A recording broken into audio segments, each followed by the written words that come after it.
Aujourd'hui, nous traitons de la notion d'intensivité en agriculture. C'est une question tout à fait importante sur laquelle on a quelquefois du mal à s'entendre.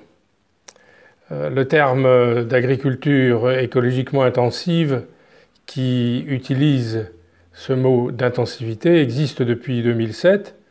Il a suscité beaucoup d'interrogations, des incompréhensions. Pour beaucoup, au départ, il s'agissait purement et simplement d'une agriculture intensive au sens habituel que l'on essayait de combiner, entre guillemets, avec des principes écologiques. Certains considéraient que c'était possible, d'autres considéraient que c'était absolument impossible.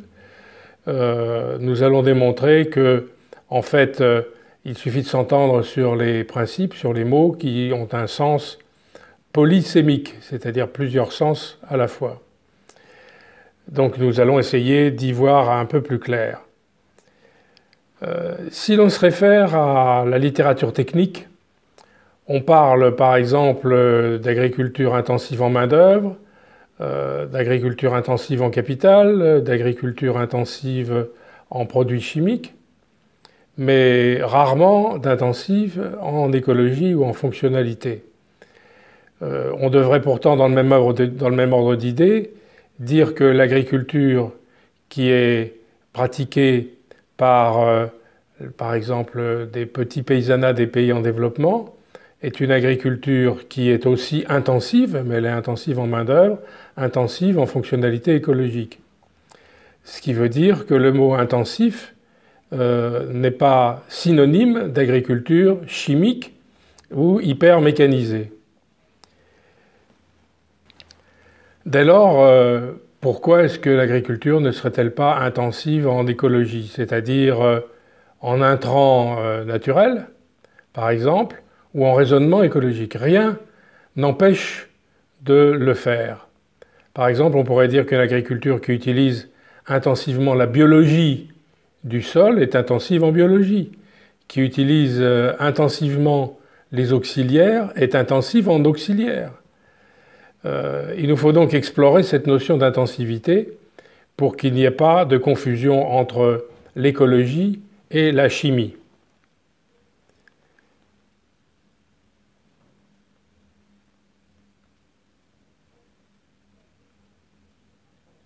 Donc notre objectif est de clarifier les notions d'intensité, d'intensif, d'écologiquement intensif, et on va le voir, de productivité, qui est un concept voisin. Alors d'abord, intensif, intensité. L'intensité, c'est un degré d'activité d'une variable, d'un processus, par exemple d'un processus écologique, ou d'un processus lui-même. Par exemple, la quantité de nutriments issus de la chimie de synthèse apportée à un sol, pour un processus productif agricole, peut être d'une plus ou moins grande intensité. Et donc intensif, ce qui a de l'intensité, très simplement. Si on considère petit i comme un intrant, comme une variable, son intensité varie dans un champ de variation théorique qui est borné, d'une petite intensité à une grande intensité, tout ça dans le cadre d'un processus, un processus qu'on va appeler Y, et l'intensité est donc bornée entre un minimum et un maximum.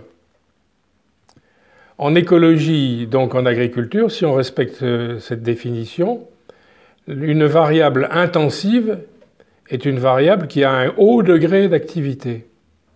La hauteur de ce degré d'activité se mesure par rapport à un niveau basique qu'on va appeler niveau nominal ou neutre. Nominal signifie naturel au sens où on se réfère à un niveau d'activité correspondant à une situation naturelle, mais viable, sans apport artificiel externe. Donc, sur une petite flèche, on peut dire que dans notre processus, il y a un degré d'activité qui est nominal, c'est-à-dire quasiment naturel, et puis à partir d'un certain moment, on entre dans l'intensif et l'intensivité. Donnons quelques exemples de situations nominales. Nominal, donc, signifie situation de référence, et dès l'instant qu'on a des apports externes par rapport à la situation de référence, on intensifie. Exemple, une prairie, un écosystème prairial, pour dire les choses autrement, en montagne, avec de l'élevage bovin, sans aucun apport externe, ça sera considéré comme un système nominal, presque un écosystème de production. Ou un assolement blé-jachère, tel qu'on le pratique encore au Maghreb actuellement, peut être une sorte de situation de référence établie qu'on va qualifier de nominale. Une serre, qui est une situation assez artificielle, une serre intensive en énergie, en chaleur et en lumière, peut être aussi considérée comme une situation de référence lorsque l'on ajoute un élément supplémentaire, par exemple du gaz carbonique, en enrichissement en gaz carbonique, qui est une variable d'intensification par rapport à la situation nominale. Donc la situation nominale est naturelle ou de référence. Par rapport à ces situations nominales, on intensifie par des apports externes. L'intensification, c'est donc une intensification de variables externes. Par exemple, un sursemis sur une prairie naturelle pour enrichir cette prairie naturelle en variétés et en espèces nouvelles. Exemple, des apports d'engrais sur un assolement classique blé-jachère. C'est un processus d'intensification où on peut accélérer, amplifier un certain nombre de fonctionnalités. Par exemple, un apport de gaz carbonique amplifie la photosynthèse. C'est une intensification en photosynthèse.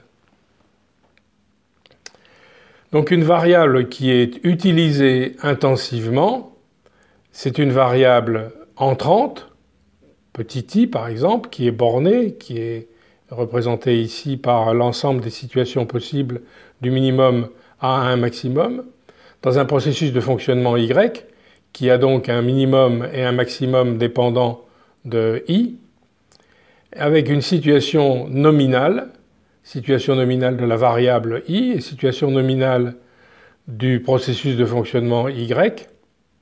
On dira qu'il y a utilisation intensive de i si petit i, donc la variable i, est plus élevée que sa valeur nominale. Par exemple, des apports d'engrais azotés, phosphorés ou potassiques supérieurs à ce qu'un écosystème productif peut apporter lui-même par ses propres réserves. S'il est supérieur à ce qu'il apporte par ses propres réserves, on est dans un processus plus intensif. Donc maintenant, passons à une variable écologique qui peut être utilisée intensivement, ce qui nous intéresse particulièrement. Lorsqu'on fait des apports naturels de cette variable, eh bien on intensifie écologiquement. Par exemple, des apports de compost, des apports de guano, des apports de phosphate recyclé, des apports de polymères hydrophiles qui sont des fixateurs d'ions fertilisants. On passe d'un degré 0 d'intensification écologique, qui est la situation nominale, à une situation qui est souhaitée, qui va du très peu intensif au beaucoup, au très intensif, écologiquement intensif, par cet apport donc de variables naturelles. Processus fonctionnel ou fonctionnalité utilisée intensivement. Précisons de quoi il s'agit.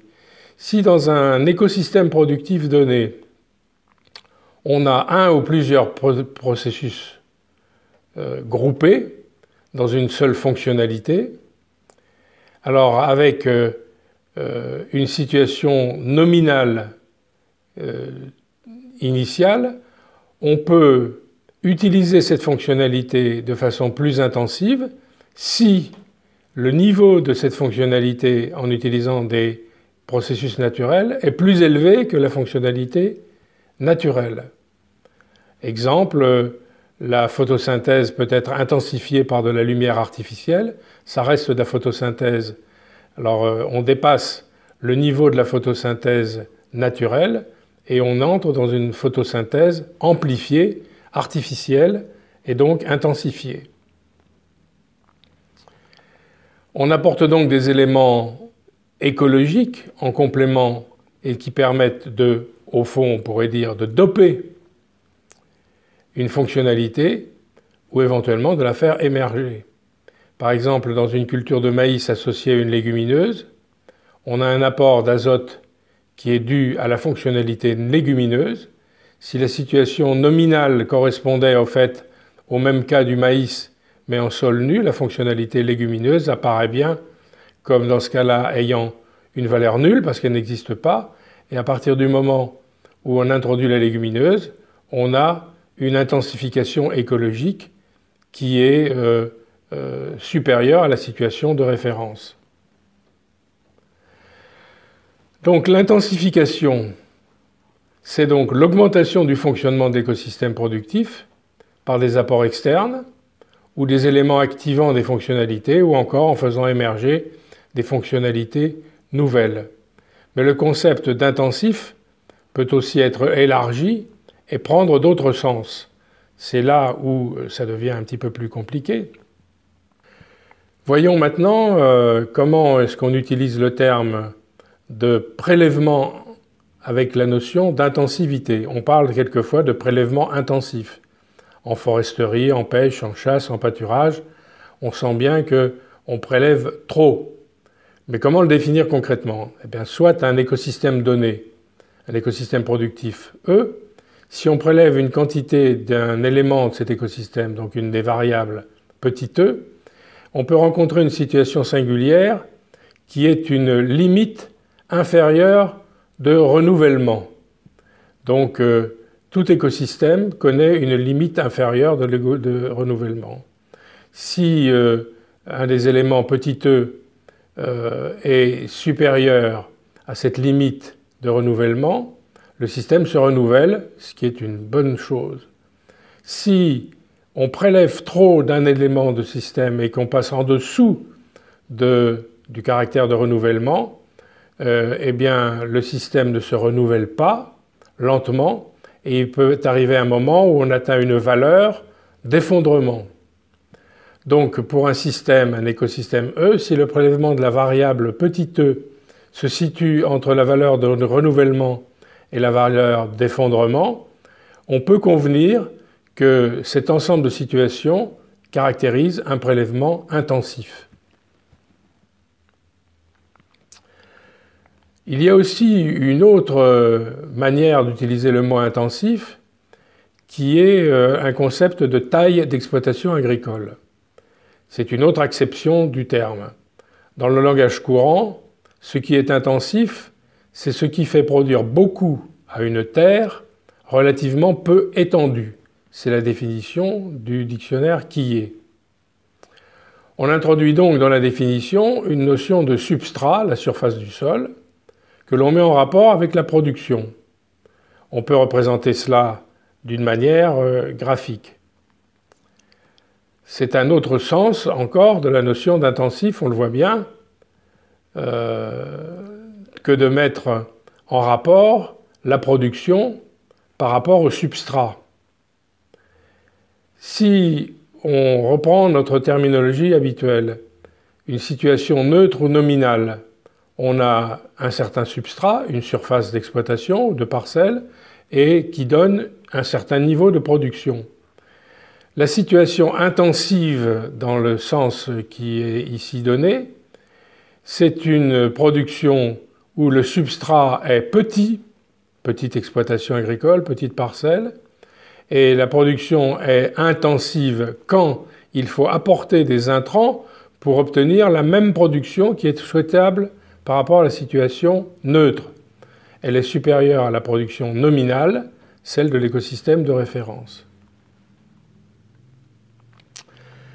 On peut en même temps prendre le terme inverse, qui est la notion de situation extensive. Si le substrat est vaste, au contraire de tout à l'heure où il était restreint, la production apparaît comme extensive.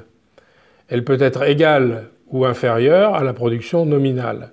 Donc là, la référence est bien la taille de la surface du substrat.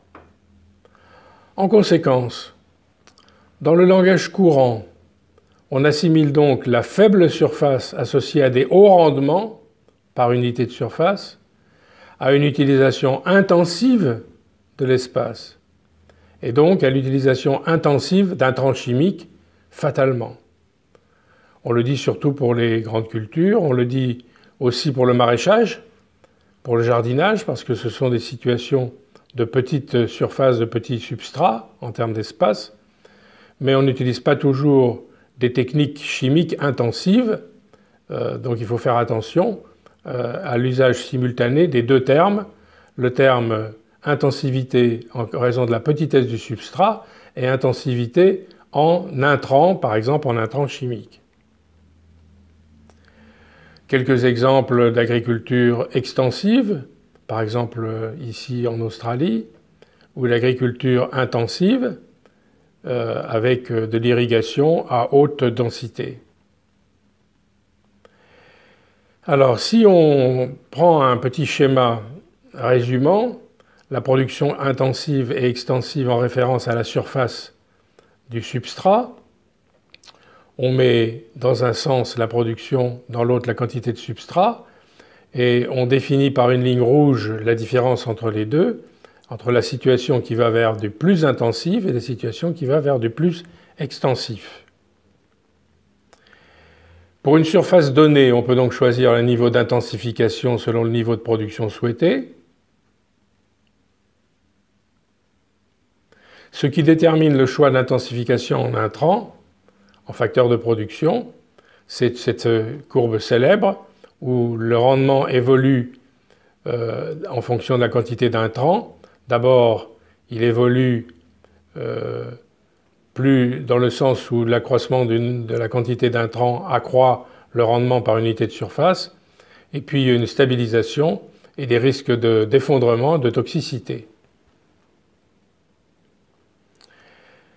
Il y a aussi l'intensivité par rapport aux produits qu'on trouve de temps en temps dans la littérature.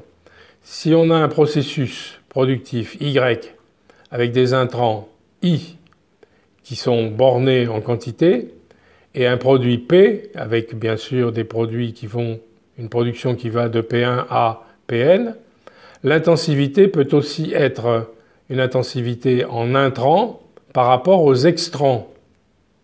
Par exemple, le rapport de produits par hectare de céréales par rapport au kilo d'engrais par hectare est un indicateur d'intensité de la variable engrais. On est alors très proche de la définition de la notion de productivité des facteurs de production. C'est utilisé quelquefois, et rappelons au passage la notion de productivité générale, avec un cas simple de deux facteurs. Si la productivité générale Y d'un processus se définit par deux variables, le facteur de productivité A, le stock de capital K et la quantité de travail L, on a Y égale A, K petit alpha, L 1 moins alpha, qui est la grande formule utilisée par les économistes, avec une forme générale qui est ici présentée. Donc productivité et intensité sont deux concepts qui sont relativement proches, il faut donc faire très attention. Si dans un processus productif on utilise beaucoup de différents facteurs, on a un processus général intensif. Si on privilégie fortement un facteur, par exemple le facteur main-d'œuvre pour une agriculture essentiellement manuelle, eh bien on mesurera la productivité de la main-d'œuvre par la quantité de main-d'œuvre par rapport à la production. Sachant aussi que la main-d'œuvre sera aussi une variable utilisée intensivement que l'on mesurera par le même rapport.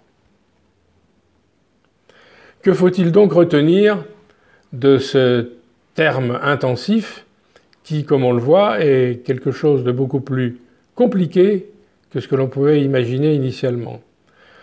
Utiliser le terme agriculture intensive est insuffisant. On doit dire intensif en quel intrant elle est intensive. Intensive en main-d'œuvre, en capital, en intrants chimiques, etc. Une agriculture intensive n'est donc pas mauvaise en soi. Elle peut être cependant polluante si elle est très intensive en substances présentant des risques. Elle peut être vertueuse si c'est une agriculture intensive biologique, intensive en biologie. Une agriculture écologiquement intensive est donc une agriculture qui utilise intensivement des intrants naturels ou imitant des intrants naturels par bioinspiration, ou utilisant des processus naturels ou des fonctionnalités naturelles que l'on va amplifier. Donc, en conclusion, il ne faut pas rejeter le mot intensif, il faut simplement savoir intensif en quoi.